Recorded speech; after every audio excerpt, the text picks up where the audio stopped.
Bueno, vamos a hablar de venenos. Vamos a conectar los venenos y la química que hay en los venenos con la historia.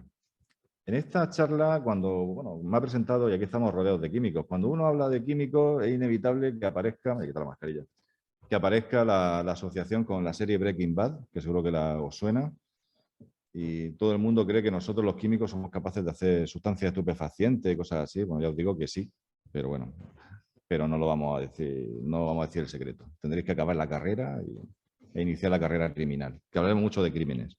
Bueno, hay un estereotipo contra la química, hablaremos también de eso si queréis al final. Hay un estereotipo negativo que tenemos que ir sacando. Y al final os pondré un ejemplo bastante demoledor. Empezamos por unos conceptos básicos de lo que es la toxicología para poder iniciar un poco y tener conocimiento de lo que significa un veneno, cómo actúa y qué hay detrás de él. La toxicidad es la capacidad que tiene cualquier sustancia de provocar un daño. Y cualquier cosa es tóxica, que ahora lo veremos.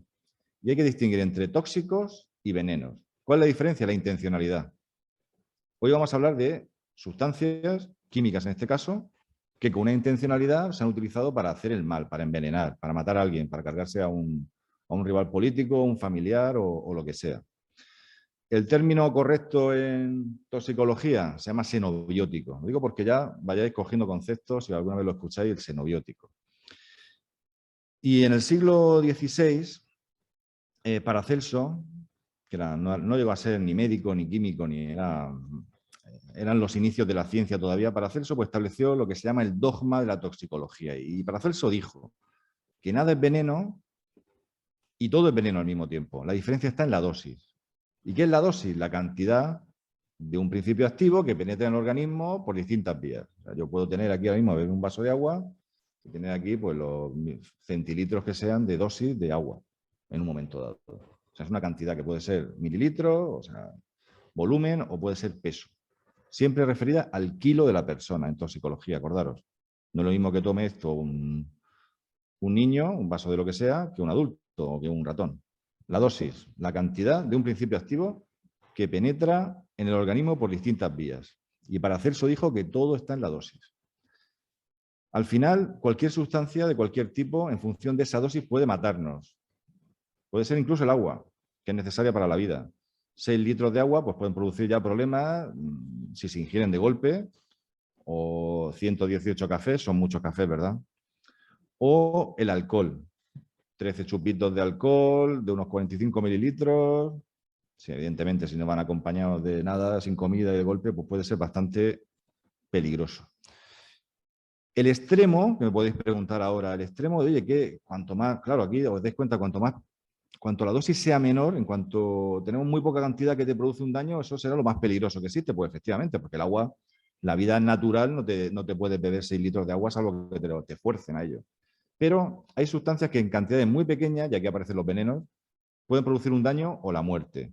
Y la más venenosa, la toxina botulínica, que es la sustancia más venenosa de la naturaleza, porque es natural, se obtiene, aparece con una bacteria que es la Clostridium botulinum, es una toxina, es un agente neurotóxico que produce la muerte con una cantidad, fijaros ahí, 0,000001 miligramos por kilo. O sea, una cantidad muy pequeña de esta sustancia te mata.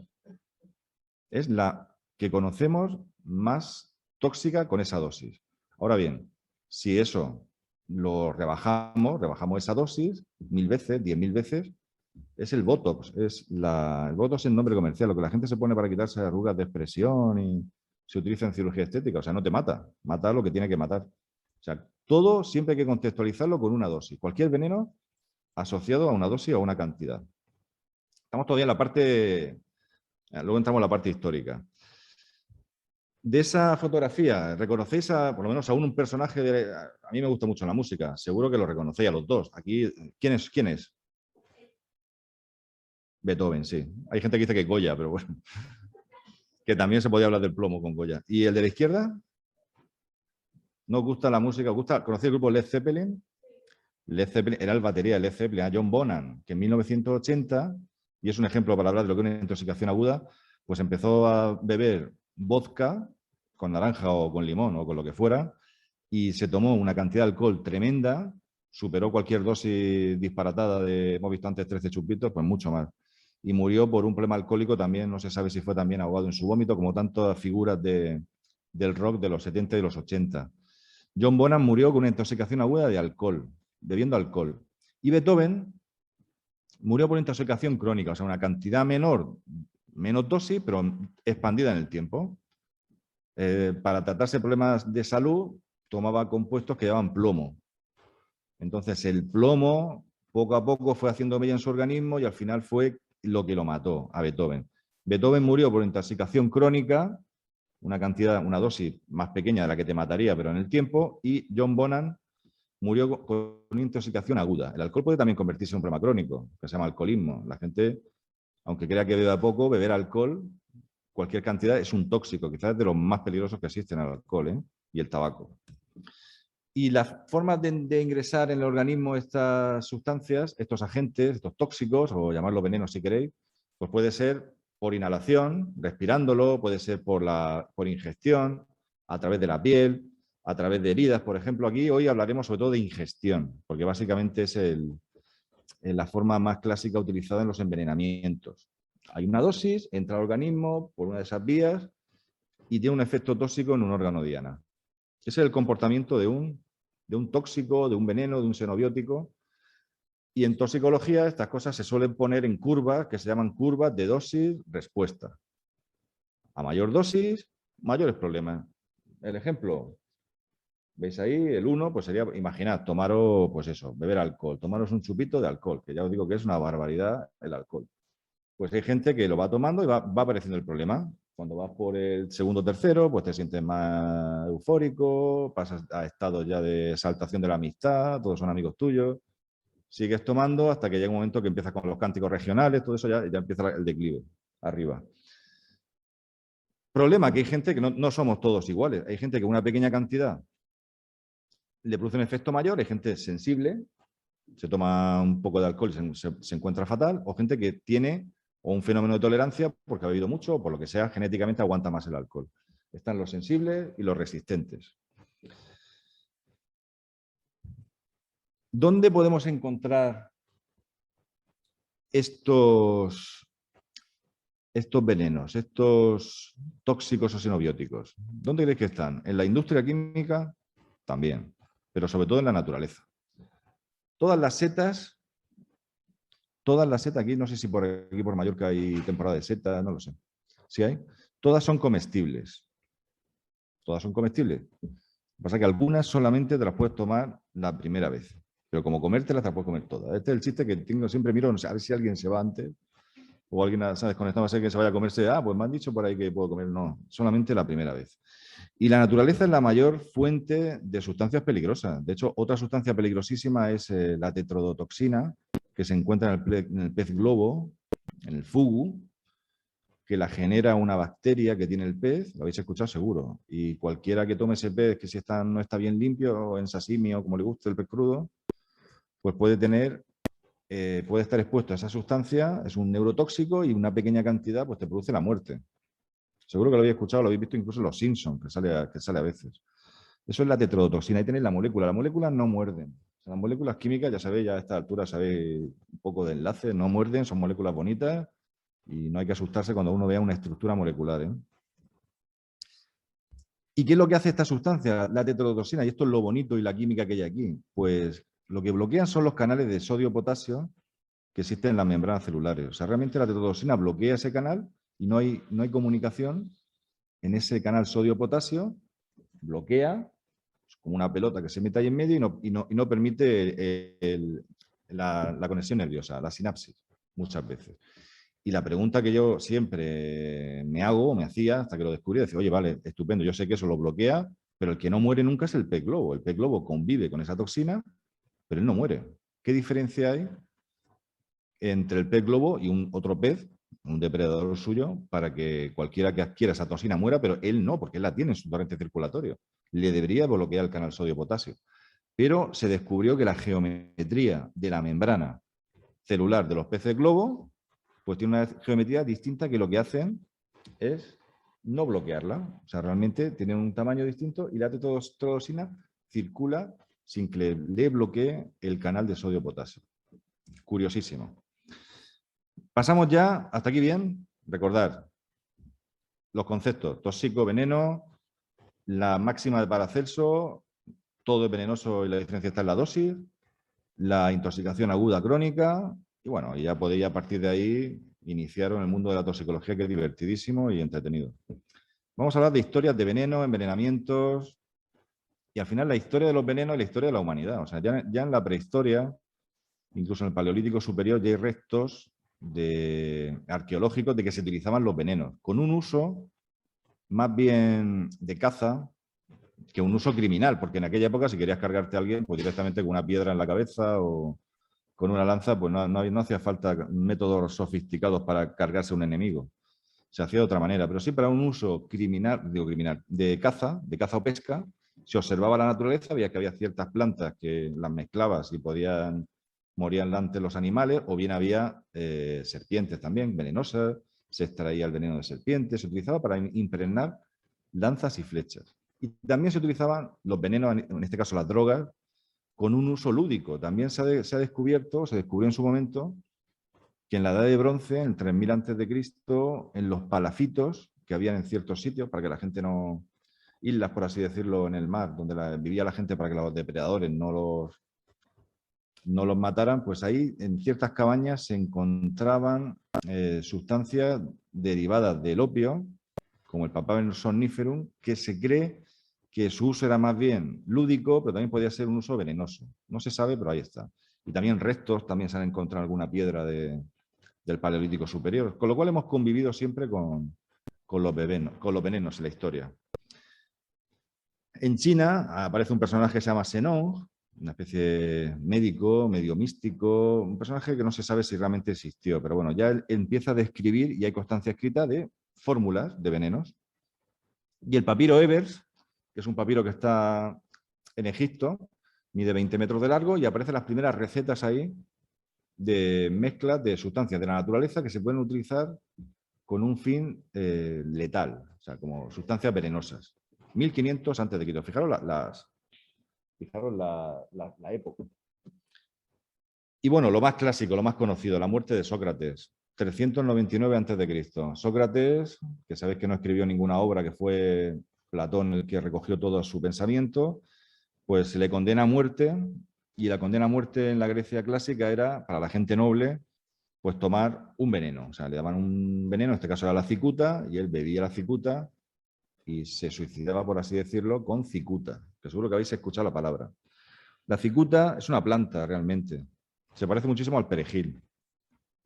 Así que llevar cuidado, y es mediterránea, o sea que, y es alucinógena, así que mucho cuidado. Su estructura deriva de la piperidina, y el principio activo es un alcaloide que se llama conina, coniina o cicutina, que es ese que estáis viendo ahí, que tampoco muerde, ¿eh? Son estructuras moleculares bastante sencillas.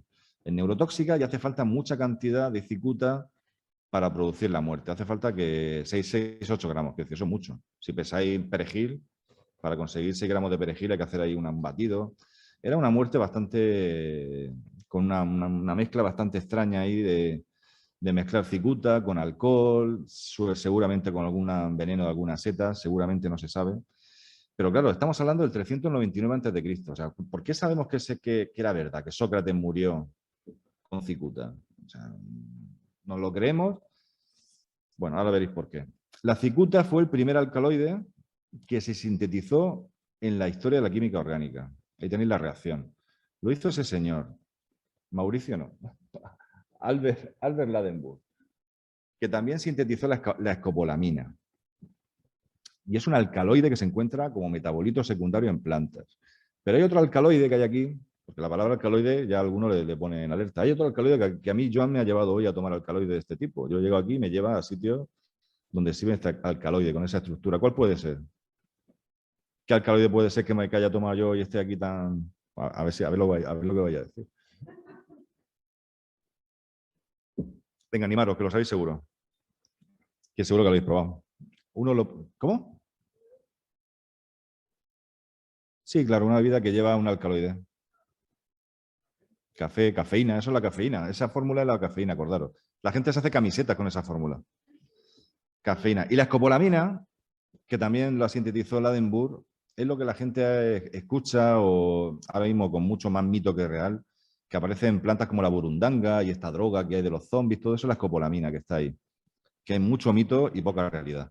Lo que os decía, sabemos que Sócrates murió por cicuta, o creemos que Sócrates murió por cicuta, porque en un libro de Platón que se llama Fedón, aparece descrita la muerte de Sócrates con síntomas que son los síntomas que sabemos ahora que tendría una persona que toma este tipo de alcaloide como la cicuta.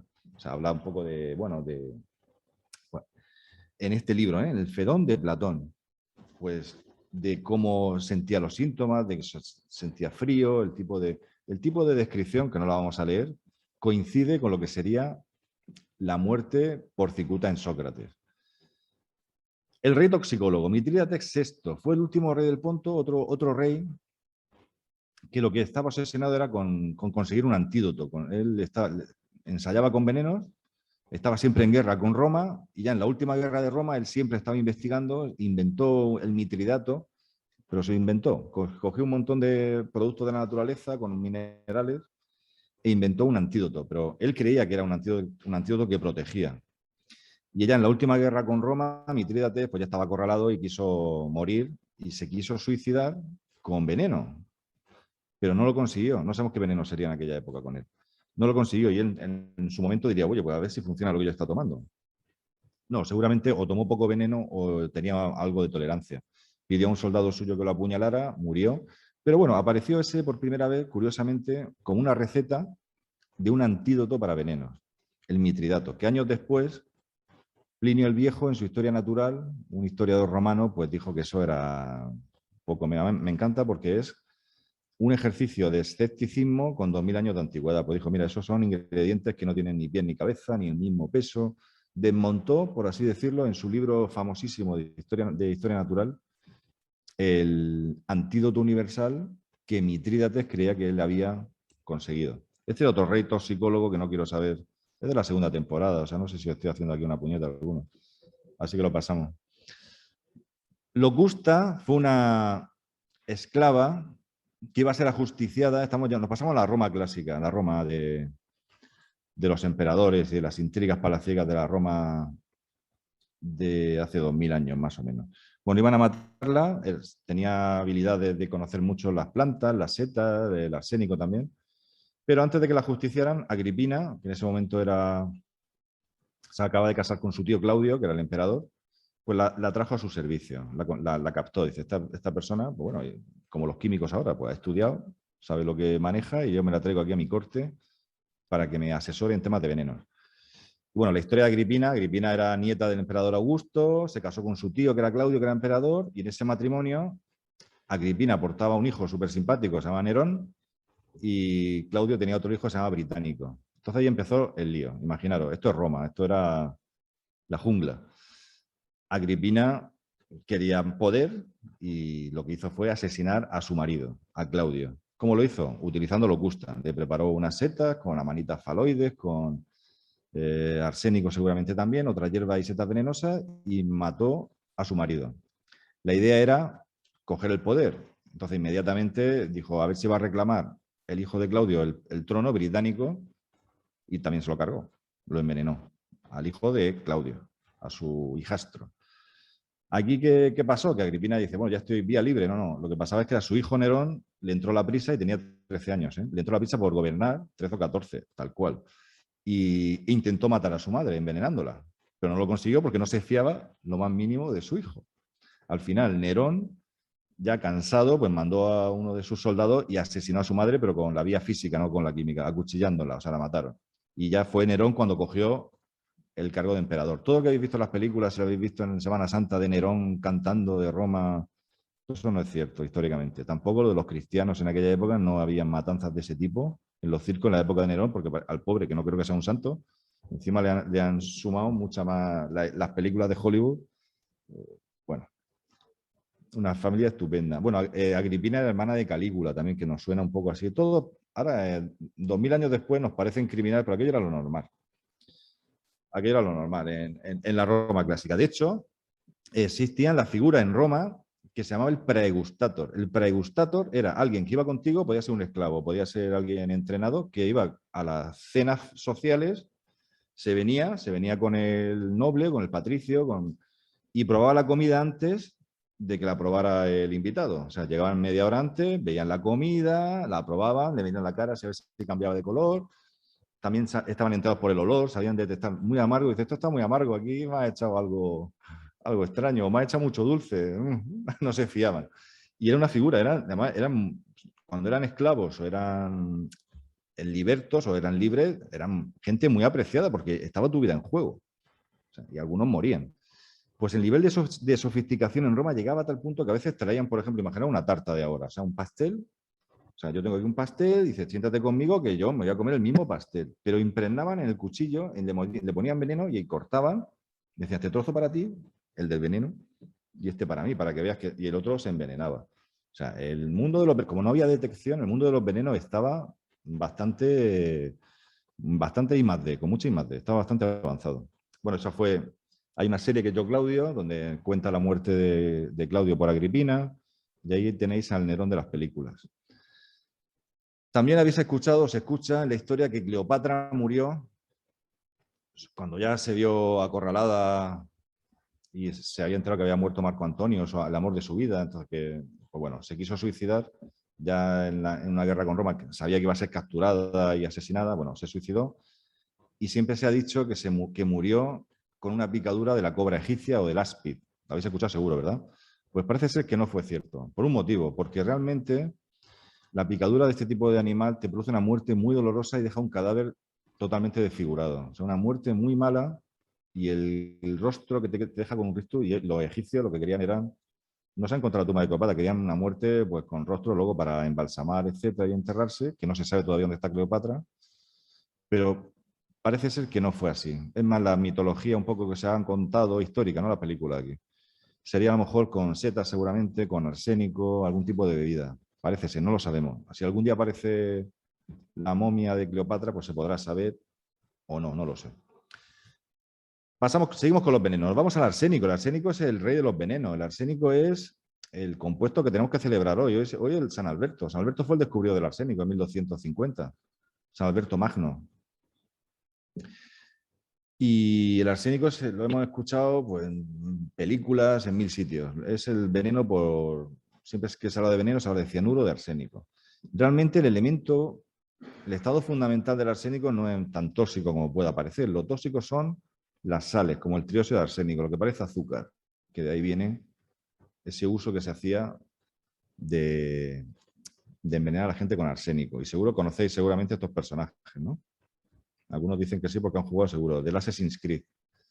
¿No? Está claro, está ahí tenéis a un papa, Alejandro VI, y sus hijos, César Borgia y Lucrecia Borgia. Ella dice uno, un papa que tenía hijos, es que era el Renacimiento, era una época más divertida en la iglesia, pues se lo pasaban bien. Los papas tenían hijos, eran asesinos, eran criminales, claramente. Además, estos eran de origen español, eran Borja, eran los Borgia, pero eran Borja de Valencia. Y Lucrecia Borgia, que la tenéis ahí, se hizo famosa por eso, porque iba a su casa alguien a merendar y volvía luego a casa y se encontraba mal y al día siguiente no aparecía. Se cargaba, pero no es cierto. O sea, esto lo hemos visto en películas, no es cierto. Los Borgia no eran santos, pero se les atribuye un historial criminal por encima de lo que realmente eran. Sí que envenenaban a alguien, pero no eran asesinos en serie. Bueno, el mismo César Borgia murió envenenado también, no se sabe, César no, Alejandro VI, Rodrigo Borgia, el padre. Pero el mito que hay asociado a los Borgia es más un mito, en su momento, como no tenían origen italiano, un mito de, como eran extranjeros, pues de achacarle. Cualquiera que se moría de cualquier infección decían que habían sido ellos y les cuadraba. Pero bueno, tampoco podemos saberlo ahora después de tantos años.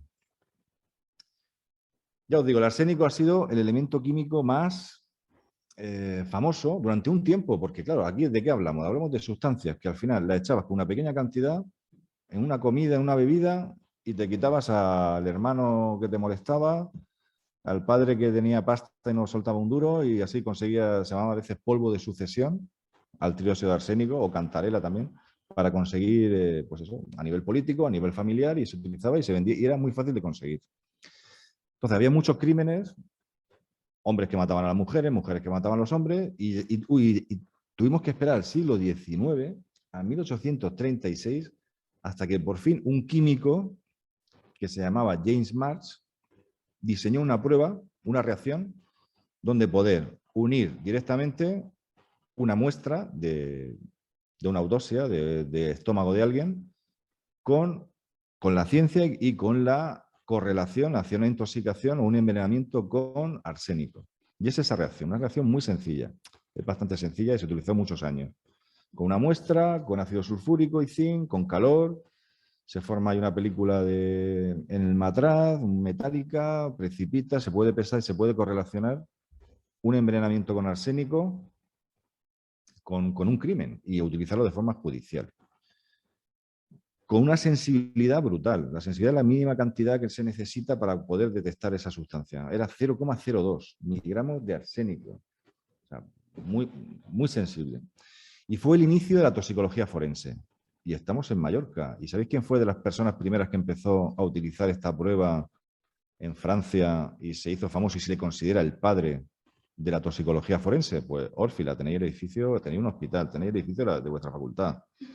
Él era de Mahón, era menorquín y ha puesto nombre aquí a los de Mallorca, ¿eh? O sea que poneros las pilas, tenéis que ir a la historia y cambiar el nombre.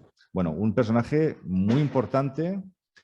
Llegué a escuchar que había sido profesor de Pasteur, no sé si es cierto, o lo habéis escuchado en Francia, porque él hizo la carrera en Valencia y luego en Francia. Pero un personaje importantísimo de la historia de la ciencia y en este caso de la medicina y de la toxicología. Orfila. Más veneno, la conitina. También se utilizaba como veneno judicial en la Edad Media, parecido a la cicuta, se encuentra en una planta. Os dais cuenta que casi todos son plantas de momento. Un color precioso y el acónito lo traigo aquí a la conitina porque tiene muchísimas referencias literarias y aparece en muchísimos sitios. Aparece en la mitología, con Medea ofreciendo una copa de acónito a Teseo. Aparece en el libro Ulises de James Joyce. ¿Alguien lo ha leído? Si lo ha leído alguien, enhorabuena, porque yo no he podido con ese libro. O en un libro que yo sí que os recomiendo muchísimo, que se llama El árbol de la ciencia, de Pío Baroja. De verdad lo recomiendo. Creo que es lectura obligatoria. Recomiendo que se lea quizás con más edad, pero bueno, un libro estupendo. Aparece la conitina, no digo dónde, porque sería hacer un spoiler como una casa. Pero bueno, muchísimas referencias literarias. Cambiamos de veneno. Cianuro. El cianuro, el ácido cianhídrico. Si está en estado líquido, cianuro de hidrógeno o cianuro, que puede ser una sal, cianuro sódico, es otro de los venenos súper conocidos.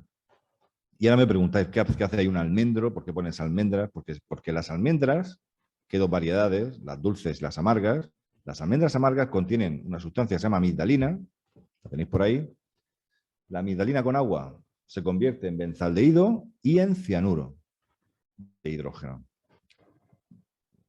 Procesar la información. Las almendras amargas contienen cianuro, son una fuente de cianuro. ¿Qué cantidad? Estáis pensando ya, ¿no? ¿Cuántas hay que tomar para conseguir lo que conseguía Lucrecia Borgia? Pues bien, en una persona de 80 kilos, más o menos, porque hay que referir siempre, acordaros, la dosis a los kilos de la persona, ¿cuántas creéis? Una cantidad, mira. ¿200 almendras o dame una magnitud? ¿200 almendras o 200 gramos, 200 kilos de almendras de las dulces te matan igual, ¿sabes? Pero porque si te caen encima, sobre todo. No.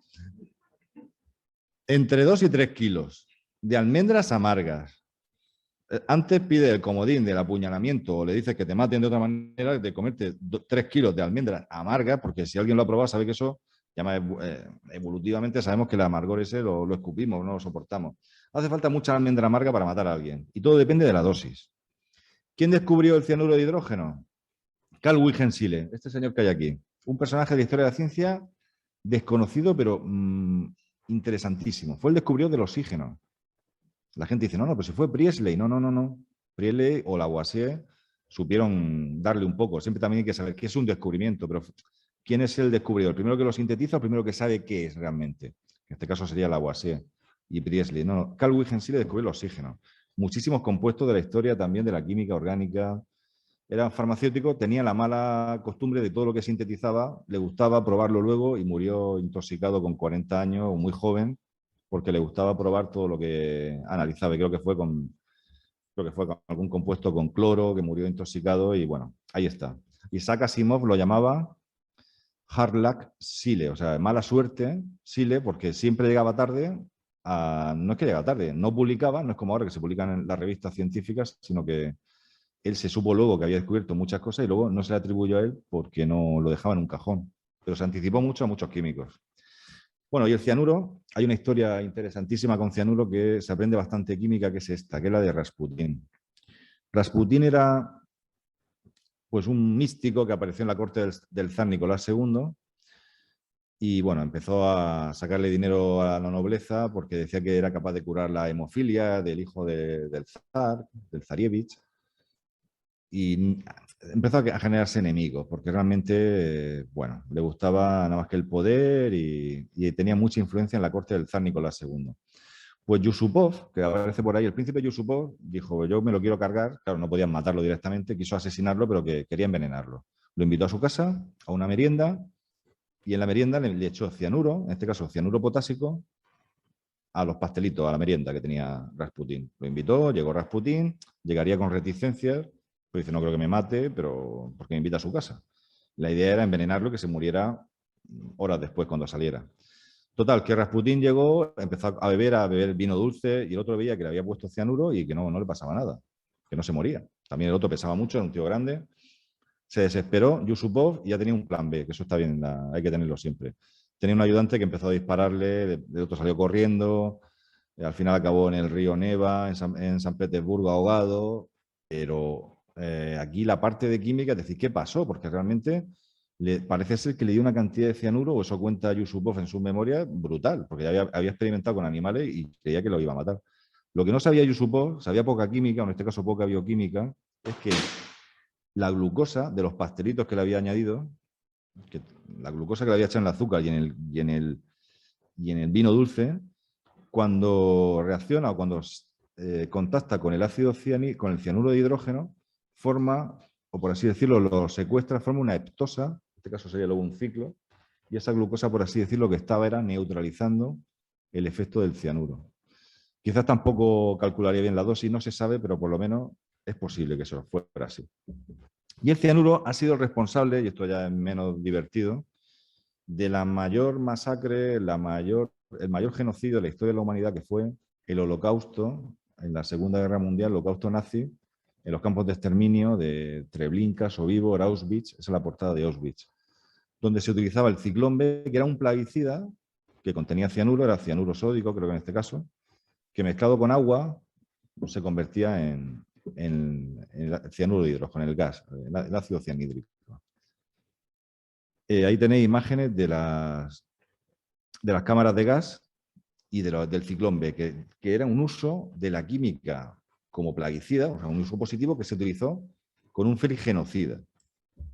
Y paradójicamente muchos responsables de esas masacres, de esa infamia de la humanidad, pues acabaron luego ellos suicidándose con cianuro. Por ejemplo, toda la familia Goebbels, que están ahí, todos los que están ahí, menos Harald, que es el que está por ahí arriba, que aparecía con Photoshop, que era hijo de Magda Goebbels, pues luego la madre pues mató a todos los niños con cianuro, él se suicidó con cianuro, en los juicios de Nuremberg se suicidó Göring con cianuro, con una cápsula de cianuro, Rommel también con cianuro, o sea, fue luego un veneno que se utilizó para ellos mismos suicidarse.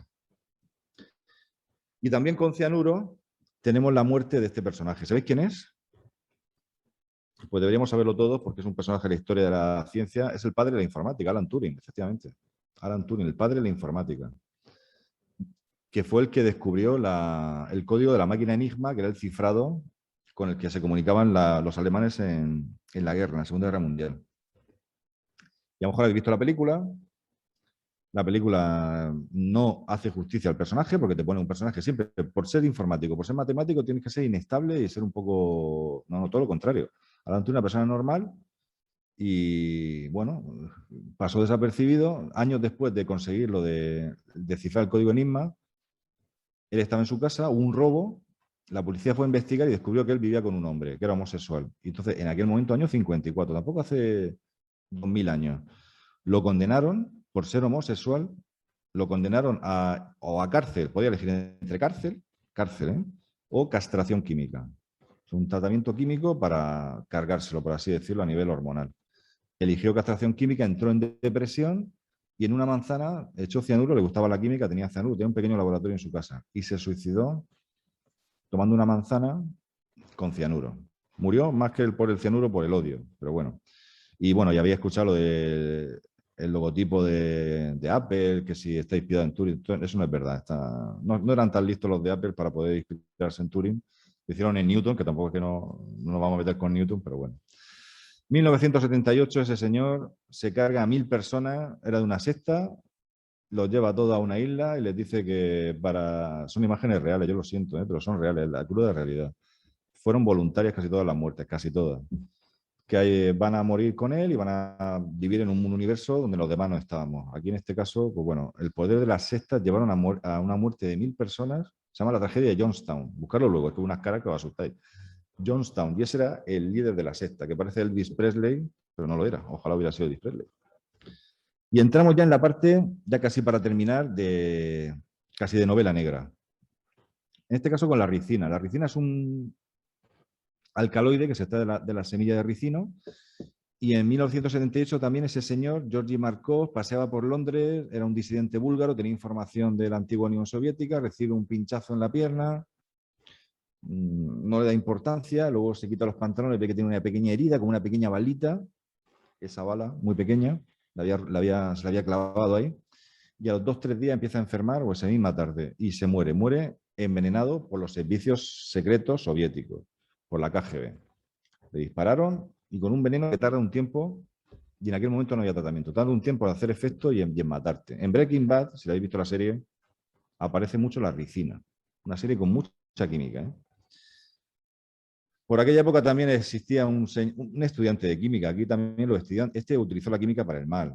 Graham Jones, es que tenía cara de malo, ¿eh? O sea, cuando era niño tenía cara de bueno, pero estudió química y intentó matar a su familia, mató luego a compañeros de trabajo, acabó en la cárcel, utilizando talio. El talio también es un elemento químico bastante venenoso. Ahí está una película. Al final murió en la cárcel, creo. Y luego, más conocido, seguro, la gente que tenía una edad, fue el caso de Litvinenko, que en 2006 estaba en Londres también, era ex agente de la KGB, quedó a tomar café, o un té, no, sería un té, si en Londres, con unos compañeros, y empezó a encontrarse mal, fue al hospital y allí vieron que lo que había estaba envenenado con un elemento radioactivo, con polonio 210. Le habían añadido polonio. No es fácil de conseguir el polonio en cantidades para matar a alguien. Lo que sí que es fácil es de transportar, porque nada más que emite radiación alfa, y sabéis que la radiación alfa la para una hoja de papel. Pero claro, si tú tomas algo que emite radiación alfa y entra en el organismo, lo que te hace es destruirte por dentro. Tardó un mes en morir, fijaros las imágenes de antes y después, y ahí el mensaje de los venenos estaba claro. Aquí no era cargarse a la familia, aquí era como en la ricina. Vas a morir, pero lentamente. Va a ser algo y no vas a encontrar el rastro. Yo te he tomado un té. Cuando él empieza a encontrarse malo, los que le echaron eso en el té estaban ya en Moscú o donde fuera.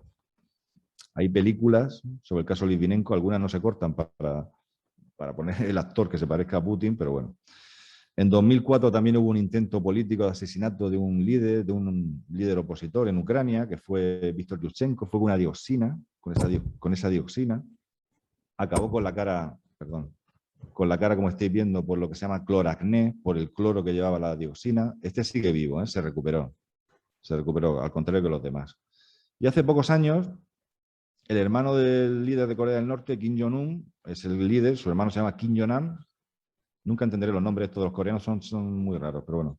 Pues estaba en un aeropuerto en Kuala Lumpur, creo que estaba. Unas chicas llegaron por detrás, le pusieron una especie de trapo en la cara, empezó a encontrarse mal, ahí tenéis la fotografía real. Se sentó en un sillón, llegaron los servicios médicos y murió en 15 minutos.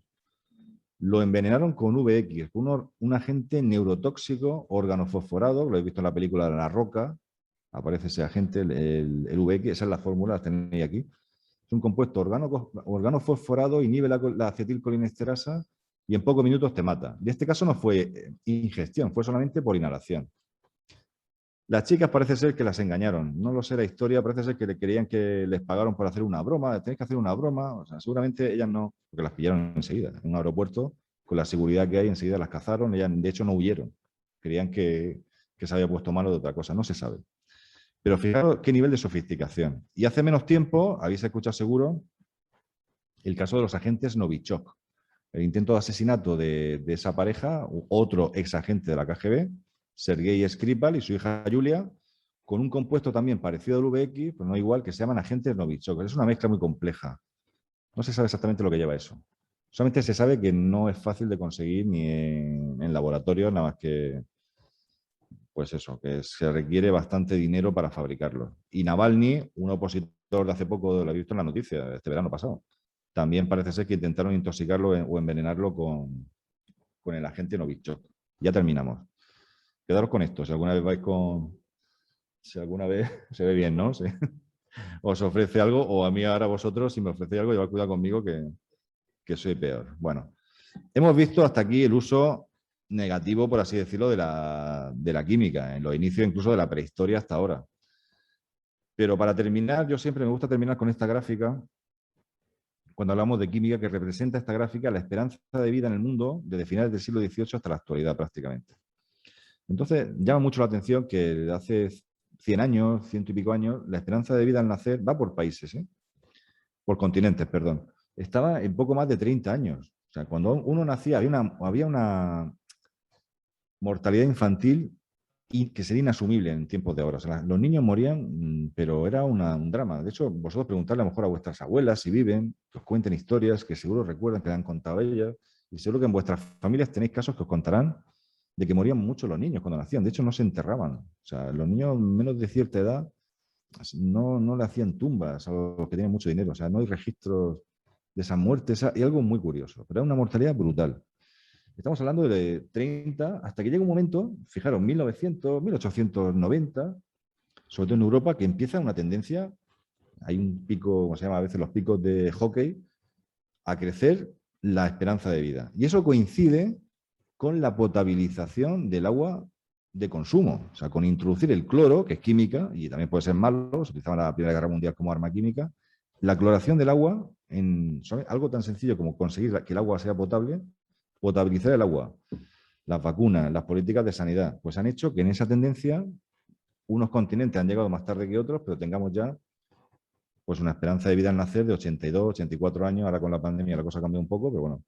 O sea, gracias a la química, algo tan natural, o sea, tan artificial, perdón, como puede ser el cloro, pues ha hecho con más medidas que tengamos ahora unas expectativas de vida, pues 3 veces por encima de las que tenían nuestros, o mis abuelos en mi caso, o vuestros bisabuelos seguramente. Y ya para terminar, primero una cosa, todo lo que habéis aprendido hoy no lo hagáis en casa. Hacerlo en casa de otro.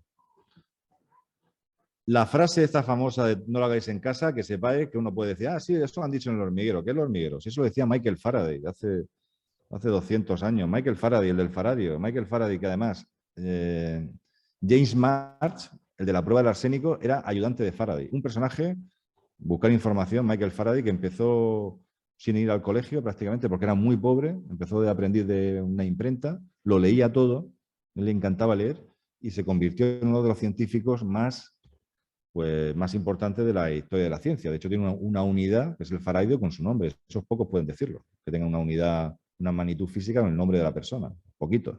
Newton, Faraday, bueno, unos cuantos más. Tesla, por ejemplo, también. Así que lo que tenéis que hacer es leer de sitio... Leer, podéis leer en una pantalla o podéis leer en un libro, pero quizás en los libros mejor, para tener los ojos más abiertos y, bueno, disfrutar y vivir mejor. Perdonad que haya metido un poco el turbo, pero es para ir en tiempo. Pues muchas gracias. Ahí me tenéis en redes sociales, como ha dicho antes María Antonia, estoy en un blog, tengo un libro, en Twitter, en Instagram no. Yo sé que soy de la generación de Instagram y TikTok, pero todavía no tengo ni Instagram, ni TikTok, ni YouTube. Lo siento mucho. Lo dejamos así. Muchas gracias.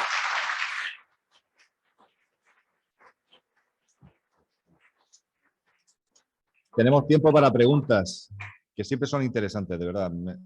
Aprendo mucho de vuestras preguntas. Venga, animaros.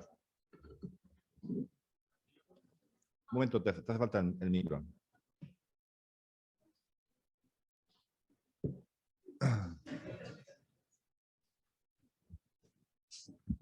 Hola, vale. ¿Y los antídotos cómo funcionan? Pues depende. No se puede generalizar. Normalmente suele ser carbón activo, suele ser algo que te limpie el lavado de estómago. No existe un antídoto universal, pero sí existen muchos antídotos ya, por ejemplo, para la ricina, que no había hace 40 años, ya hay. Depende, hay muchos tipos, eso habría que hablar con un experto en farmacología, pero hay muchos, más que una sustancia, es un tratamiento. Se hace un lavado de estómago, se echa carbono activo que absorba el veneno, compuestos que el carbono activo es muy absorbente, tiene una superficie disponible muy amplia y se puede utilizar, pero depende de cada sustancia. Pero hay una curiosidad. El metanol, el alcohol metílico, sabéis que está el metílico, el etílico, que es el que la gente toma. El metanol es un alcohol que cuando se degrada en el hígado, el alcohol deshidrogenasa lo degrada a, el alcohol lo degrada a metanal y después a formaldehído. Ese formaldehído es un neurotóxico potentísimo que te deja ciego y te puede matar. Cuando hay una intoxicación de alcohol metílico por error o porque alguien ha adulterado el alcohol que está tomando y llega con intoxicación de alcohol metílico, hasta hace poco, ahora ya no.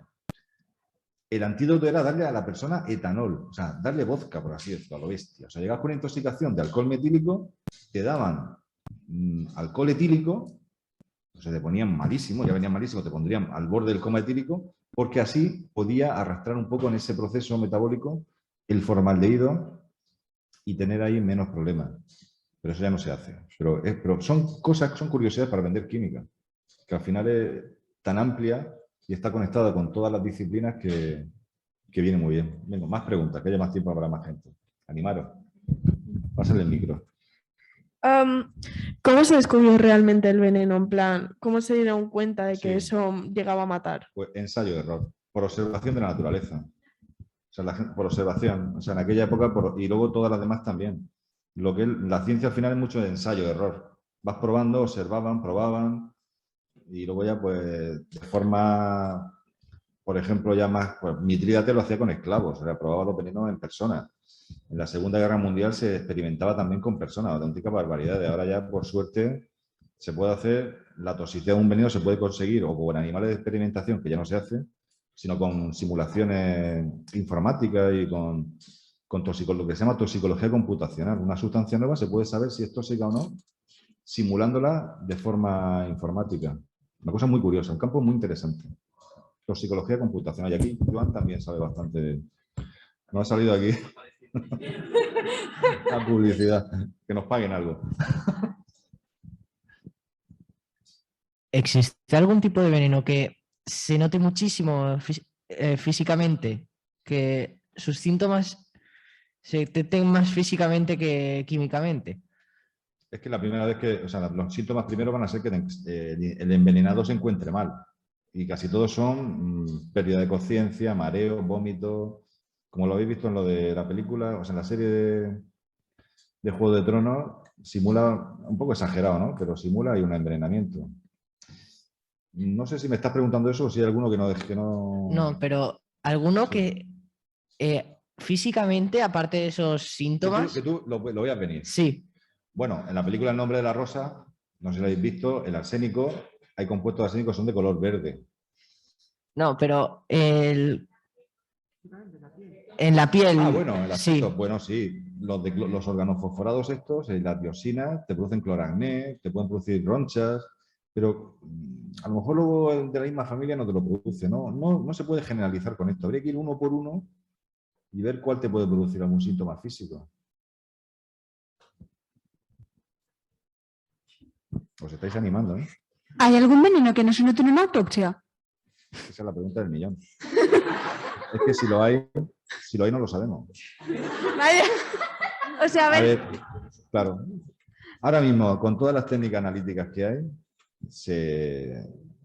al final se descubre lo que ha sido. O sea, realmente no hay alguna sustancia, ahora todas estas tan sofisticadas que se han intentado utilizar, tipo Novichok, tipo las últimas, se ha descubierto al final. Se ha descubierto y es posible que, ya lo digo, si hay alguno, yo no lo sé. Pero de momento, con la ciencia que hay ahora, prácticamente todo se sabe. A ver, me he expresado mal. Que no deje rastro en el cuerpo. Sí, esa es la respuesta a la pregunta. Hay algunos que no dejan rastro, no lo sabemos. Claro, si no deja rastro, ese es el veneno ideal, pero todavía que yo sepa, no existe. Y si existe, bueno, se habla un poco de una inyección de insulina, algo así sobredosis de insulina, se habla, pero al final se puede seguir el hilo y llegar ahí. Siento quedaros con la cara de vuestra compañera porque yo no me fiaría de ella. Porque, de todas formas, vosotros animaros a estudiar química y si encontráis eso, pues luego me citáis en vuestro juicio. Bueno, yo quería preguntar que si el envenenamiento es para, bueno, no sé si lo he entendido muy bien, pero el envenenamiento era para matar a esa persona o... La palabra. O sea, cuando hablamos de tóxico, una sustancia que te puede producir un daño. Y cuando hablamos de veneno, una sustancia que te puede producir un daño, pero que yo lo hago con uso intencionado. Tipo que tu intención Por es... eso hablamos, alguien está intoxicado comiendo una ensaladilla, nos dice, se ha envenenado comiendo una ensaladilla que estaba en mal estado. No, se ha intoxicado. Es un poco de terminología, de separar tóxico de veneno. Pero la palabra correcta, acordaros, se llama xenobiótico. Un xenobiótico engloba cualquier sustancia extraña que entra en el organismo, de una manera u otra, accidental o alguien que se lo... Aquí tenemos unas cuantas preguntas en el chat. Mira, desde el aula balear nos preguntan ¿por qué el veneno de serpiente se neutraliza con veneno de serpiente? No lo había escuchado nunca. ¿No lo habías escuchado nunca? Bueno, quizás nos lo pueden clarificar un poco más. El veneno de serpiente, primero, como siempre, ¿verdad? Todo en la vida, no hay que generalizar. Hay serpientes que son venenosas, otras que no. Y dentro de los venenos hay una amplia gama. Además son venenos muy complejos. Son proteínas glomerulares muy complejas. No es como el arsénico, el tiro de arsénico, que puede ser más sencillo. A veces no se sabe exactamente la composición de los venenos de la serpiente. Pero yo había escuchado lo del metanol, el etanol con metanol, pero con otro veneno de serpiente. A lo mejor hay algún caso, que no digo que no exista, ¿eh? Que a lo mejor hay algo que neutraliza de alguna manera otro compuesto esa intoxicación. Pero no lo he escuchado, pero me enteraré. Ok. Desde Ibiza, desde Lies Blancadona, nos preguntan si conoces si el ácido fluorhídrico es también un veneno. Hombre, el ácido fluorhídrico es de lo más peligroso que hay en un laboratorio. Es que es un veneno, no es un veneno, es un tóxico, potentísimo. El fluorhídrico, cuidado con eso, cuidado de verdad. Las quemaduras por ácido fluorhídrico, además es mi tema, a lo que yo me dedico profesionalmente, las quemaduras de cualquier corrosivo que haya en el laboratorio, ácido nítrico, ácido sulfúrico, hay compuestos que neutralizan, o sea, compuestos rápidos, no voy a decir palabras comerciales, quelantes que te pueden salvar, por ejemplo, una quemadura del ojo. Pero del fluorhídrico hay uno especial para él, porque es tan agresivo y tan brutal que en la piel, o no digo nada, o por ingestión, es bastante letal. Ok, aquí tenemos uno que nos pregunta, no se ha identificado como centro, pero bueno, nos dice, ¿el cuerpo humano puede inmunizarse contra las toxinas? Porque he escuchado que si se inoculan pequeñas dosis, el cuerpo las va tolerando. Y tiene su parte cierta, se llama el fenómeno de la tolerancia. Pero eso fue lo que intentó Mithridates VI, el que hemos hablado, tomando poca cantidad de su compuesto famoso, su receta, pero es verdad que al final con todo puede aparecer un poco de efecto de tolerancia, pero en el momento que tú subes un poco la dosis, o puede ser resistente o sensible. No está tan claro. Todo el mundo lo entiende con el alcohol. La gente que es alcohólica necesita más cantidad de alcohol para llegar al efecto embriagador. O sea, puede pasar con un veneno, pero claro, también tampoco sabes lo que puedes tomar. Pero bueno, puede ser. Pero también habría que ir caso por caso, no se puede generalizar. Yo había escuchado que en la Edad Media muchos alquimistas morían envenenados por bismutina, fosfina, en los compuestos de esa columna. Sí. ¿Qué hay de cierto en eso? Totalmente. Tú piensas que eran condiciones sin ventilación, sin higiene de ningún tipo. Eran gente que hacía eso ahí, el horno Atanor de los alquimistas, lo tenían ahí además con... Carl Wilhelm Scheele no era alquimista, ya empezó la química y murió también así. O sea, es totalmente cierto. Eran condiciones de lo más insalubres y, claro, y compuestos peligrosísimos, y no solamente con bismuto, o sea, con cualquier tipo de metal. Estaban siempre con mercurio, o sea, prácticamente. Pues acaban todos loquísimos con el mercurio. Igual que acabaron locos en Alicia en el País de la Maravilla, el sombrerero. Los sombrereros de la época del siglo XVIII utilizaban mercurio para desinfectar las pieles de los sombreros, entonces se volvían locos porque estaban intoxicándose con mercurio. Y en la película se habla de sombrero loco, pero en el libro no dicen nunca sombrerero loco. Dicen sombrerero, acordados de eso. Pero estaban locos, los sombrereros, era una profesión que la gente se volvía tarumba. Más preguntas, pero me encanta lo que estáis animando. Si alguien lo matan con radiación, ¿se le contaría envenenamiento o intoxicación? Pues qué buena pregunta, porque claro, realmente ¿lo mata la química o la física? ¿No? Si es por radiación, ¿lo mata la química o la física? Por eso tu profesor que te lo responda.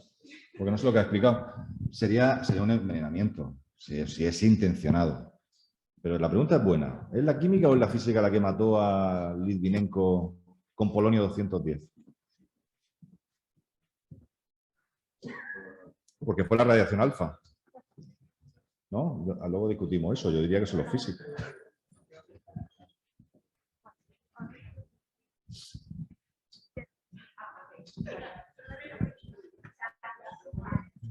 Me encanta. Me tienen ahí en Twitter lo que necesiten o vamos, no hay problema. Yo sé que estos temas me inquieta que haya tanto interés con esto. Sí, seguramente. Hola. Hola. Bueno, te quería preguntar ¿por qué y cuándo te interesó la química? ¿Cómo? ¿Por qué y cuándo te interesó la química? A mí, muy buena pregunta, una pregunta personal. Pues mira, me interesó porque tuve un profesor de instituto que me enamoró con la química, así de claro. No me interesaba, tuve en tercero de BUP, yo hice BUP y en COU, un profesor que explicaba súper bien, que metía muchos componentes de historia de la química. En Murcia me gustaba mucho la física. Yo hubiera también, porque era de física y química el profesor. Me hubiera estudiado física, pero en Murcia no estaba en ese momento y estaba química y la tenía cerca de casa y ya pues fue un poco así. No fue más por una inspiración, como tiene que ser, de los verdaderos héroes que son los profesores de secundaria, que son los que están ahí, pico y pala. Yo puedo llegar aquí a hablar de veneno media hora, maravilloso, qué bonito, pero el que está con el pico y con la pala con vosotros, enseñando los conceptos de la ciencia o de la literatura, de lo que sea, son los profesores de primaria y de secundaria. Pues eso, que a lo mejor a vosotros os pasará igual alguno, conociendo a los profesores que tenéis. Los generadores de vocaciones están en los colegios, no en internet. Aquí tenemos unas cuantas preguntas más. Me añado a lo de haber tenido una profesora en COU, que sí, yo no sé cuántos de nosotros de los Yo que creo somos la gran químicos mayoría, hemos efectivamente. estudiado por Exacto. esos docentes que hacen una labor fantástica. A ver, nos preguntan cómo actuar en el caso de una mordedura de serpiente. Bueno, lo que no hay que hacer nunca es lo de las películas. Porque claro, eso que tiene una mordedura y va uno luego ahí y le pega un mordisco y pues si es venenosa de verdad, pues te lo estás ingiriendo. O sea, yo no sé cómo hay que actuar. Bueno, yo sí que sé cómo hay que prevenir. Pues si vas a un sitio con serpiente venenosa, infórmate, lleva bota alta, no te acerques, pero dependerá, supongo, de la serpiente de la zona, pero creo que lo que él lo está preguntando por eso, es una pregunta trampa. Lo que no hay que hacer nunca es lo de eso que van ahí, que cortan y chupan ahí uno para sacar el veneno. Creo que no, escucha que no, creo que no. No es nada recomendable. Trae mala suerte eso. Ok, desde Aula Balear tenemos dos preguntas. La primera nos dicen si conoces cómo funciona el gas mostaza, Sí, si claro. también es tóxico y que lo expliques un poco. Y después nos preguntan si los venenos pueden caducar y en el caso de que estén caducados, si su efecto sería peor. La segunda viene con trampa. Muy buena. El gas mostaza pues, se ha utilizado, gasarín mortal, se ha utilizado como arma química muchas veces.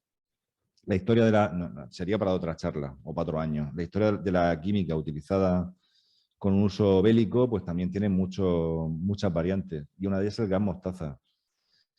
También se ha llegado a utilizar como antidisturbios y en sitios así, pero bueno, son compuestos que están prohibidos su fabricación más allá de la experimentación y su uso como arma química. Claro, y la pregunta de si caducan, claro, una sustancia venenosa caduca y si caduca es mejor, claro, si caduca, cuando algo caduca es que es peor, pero en el caso venenoso ¿se convierte en peor o no? Eso es una pregunta un poco retórica que habría que ver caso por caso.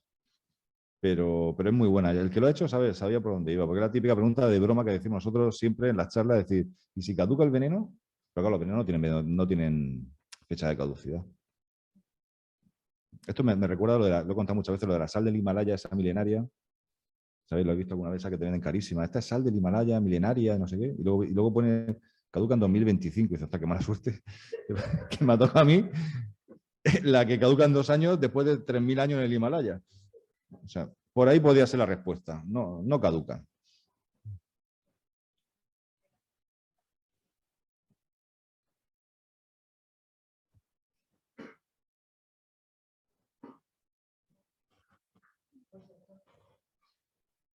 Ok.